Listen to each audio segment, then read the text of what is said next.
Hey guys, today I want to talk to you about a bait from Strike King that's quickly become one of my favorite topwater baits, and that's the new Sexy Dawg Hard Knock. The difference is, you know, we've all thrown Sexy Dawgs forever. The original Sexy Dawg comes in a 2 and 3 hook version, and it has a real loud rattling sound. It's more of a multi-pitch rattle.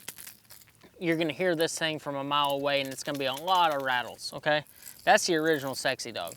The Hard Knock Sexy Dawg has a single knock, a hard knock. That's why it's called a hard knock. As when it's going through the water, it gives a completely different pitch, a different sound, especially some of those fish that haven't seen it.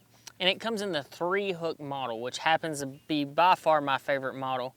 That 3 hook model always hooks them up well, even if they slap at it. It comes in a lot of different colors. This happens to be green gizzard. I want to show you something I did to this bait. Look at that.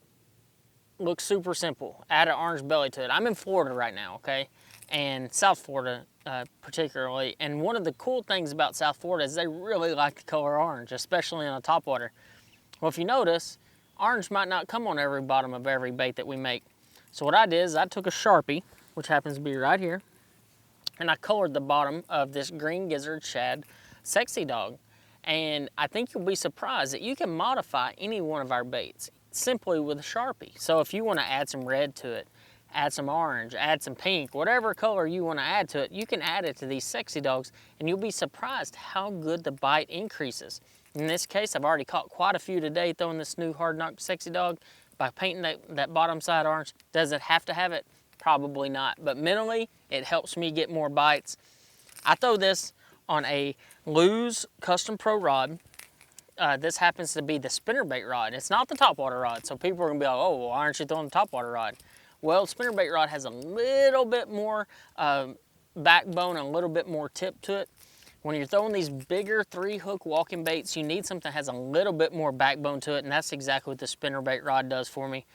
I'm throwing it on 20-pound Strike King tour grade braid with a 14-pound tour grade mono leader. And I throw in only about an 8 to 10 inch leader here. You don't need a whole lot, you just need something to help float it up, and where the most important part about that is it keeps the hooks from hanging that braid. The braid is easily hooked if you use straight braid. By doing it with the leader, you're gonna reduce the amount of times that you have to unhook the braid or the line from your front hook. And it can be a nuisance, and it'll help increase your amount of fish that you catch because you're reducing the amount of times that it screws up, because it will. A 7.5 to 1 gear ratio Hypermag is what I choose as far as the reel goes. You need something that's fast, that you can catch up a lot of line.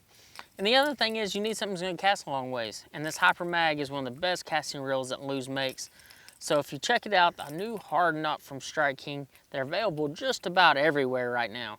You need to get one in your boat. Actually get you 2 or 3, 4, 5 of them. Get you a bunch of them, because they're gonna put a lot of fish in the boat and you're gonna have a lot of fun doing it. Thanks for watching.